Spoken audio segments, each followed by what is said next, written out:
Hello, this is Tim Sallee of the Christian Waterfowlers Association.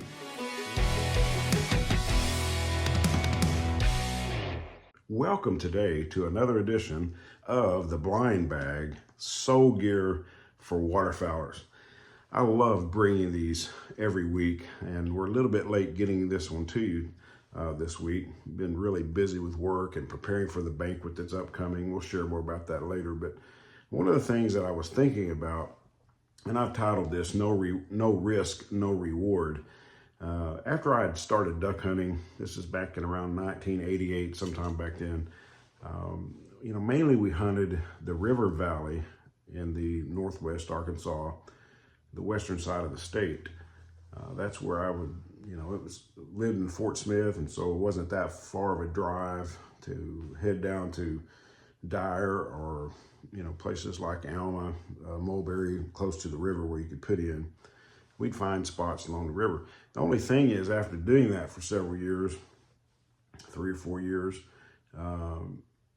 it was like the same thing over and over and over again. We might harvest a few ducks, but really didn't see that many. I think there was 1 year down in that area that there were tons of ducks that came in that particular year, but we started hearing reports over into Oklahoma about their success. We'd hear from different duck hunters and different places that they would go and try. So a couple of the guys that I hunted with, they decided to go and risk, going over into a different area and try that out, hunt that. Of course, it costs a lot more money to go hunt Oklahoma. You have to pay non-residents and all those things. But they went over there and had some great success. And so finally, I think I waited a couple more years before I decided finally to take the risk. And back then, I think the non-residence hunting license, by the time you purchased that and your state stamp and your federal stamp, you were looking at $140, $160, somewhere in there. And then you have to drive further to get to your spot. And it's just a new area. You're not used to hunting that area. You're going to have to, see what areas would, by scouting, you have to see what areas would produce, and that would all take a lot more time and effort and energy and resources. And so finally, I thought about it a lot, and just by this time, I think we had moved up to the northwest Arkansas area, up into Fayetteville. And so for me to drive back down there would mean, instead of getting up at, say, 5 o'clock in the morning because I was close, I was going to have to get up and leave the house 2 o'clock or something like that and drive all the way down to that area to get there early and pay the necessary non-residents hunting license and all those things. So it was going to be a great risk for me to be able to do that, go to new areas. So I was somewhat dependent on my friends because they'd been there and kind of knew some areas, but we were still scouting and still learning new things. But I will tell you this, if I had not taken the leap or taken the step to do something different and, go to a place I've never been before, don't know the area, I have to really scout it out, I would not have ever experienced quite the reward of going to a new place. It was just phenomenal. Now, I don't know that it's like that. We've hunted, these past 37 years, and it still varies from place to place. So we're still trying to find new places and new spots and all those kinds of things. But, trying new duck hunting spots, new areas to hunt or whatever, that's a risk. The risk of moving to an area that you're not familiar with. But in our case, that risk led to a reward.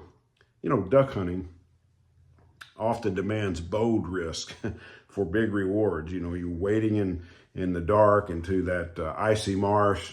I talked last week about crossing that beaver dam to that area over in East Arkansas. They all require courage and trust that the effort's going to pay off. You might slip, you might spook the birds, you might come up empty, but without taking the chance, you'll never feel that strap. I think someone used to say, you'll never get anything if you stay in bed. And so we know what that's all about. But faith in life works the same way. I like Hebrews chapter 11, verse 1. It defines faith as confidence in the unseen, the supernatural, if you will, like stepping into the unknown of a hunt, trusting God's plan despite uncertainty. Proverbs chapter 3, verse 5 urges us to lean on God, not our own instincts, not our own understanding, just as a hunter trusts their preparation over hesitation.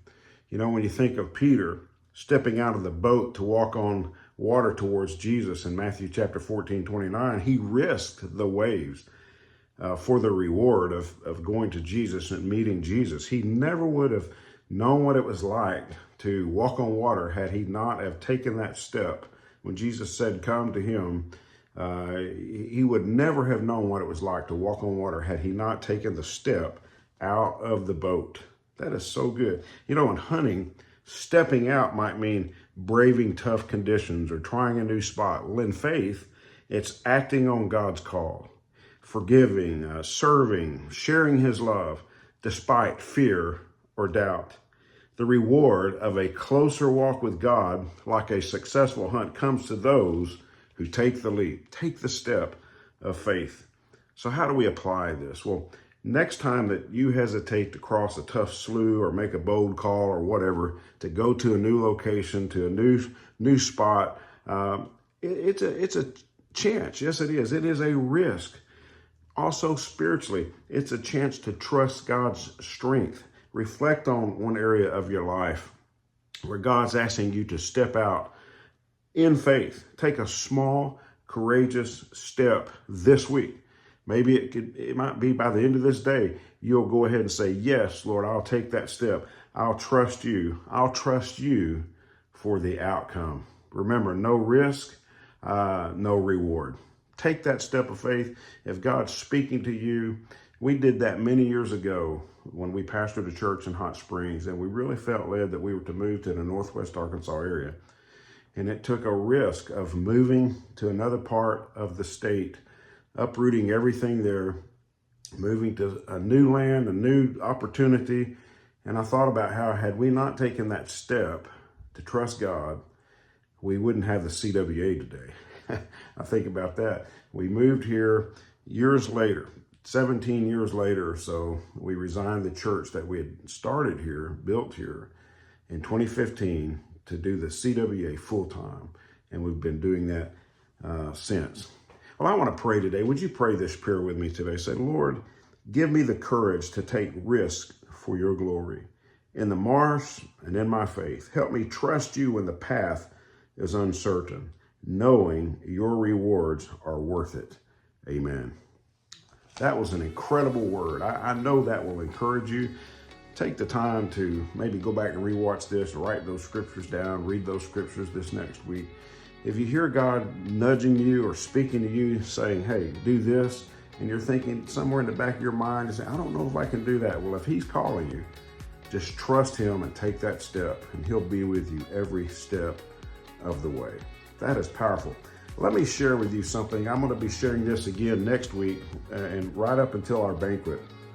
But we are having this is the first banquet since COVID. This will be our actual 10th banquet that we've had down through the years. And this is more than a benefit banquet. I was thinking about this morning, that this is really just an awesome opportunity for everyone to get back together, for us to reconnect, and then for those that are new, connect with them. It's not so much about raising some funds for our ministry. Really, it's not. It's about getting together, having an awesome time of fellowship. Yeah, we're going to have a great meal. You don't want to miss that. The first part of it will be at 5:30, a silent auction. And then at 6, we'll actually kick off the banquet part of it, get everyone together and start to eat and everything. And then in the middle of that, we'll start having our live auction as well as some giveaways. And then I'm going to share the vision for the CWA, what God is really speaking to my heart about the next 5 to 10 years or so for the CWA. So I can't wait for this. This is June the 21st. All of the links are in the description, or you can just go to christianwaterfowlers.org, click on that, go check that out. You can click on Benefit Banquet. It will take you to a page. You'll have a link to purchase tickets. They're just $25, or you can sponsor a table and help us fill it up for $250. That's 8 tickets. Or there's other opportunities for sponsorships, but check us out online, christianwaterfowlers.org, and write down right now, make plans to attend this benefit banquet, June the 21st at the Cross Church Springdale, Arkansas campus. You don't want to miss this. Well, again, thank you for being with me today for another blind bag soul gear for Waterfowlers. We want everyone to have an awesome weekend. Have a great week next week, and we'll see you back here next time. God bless.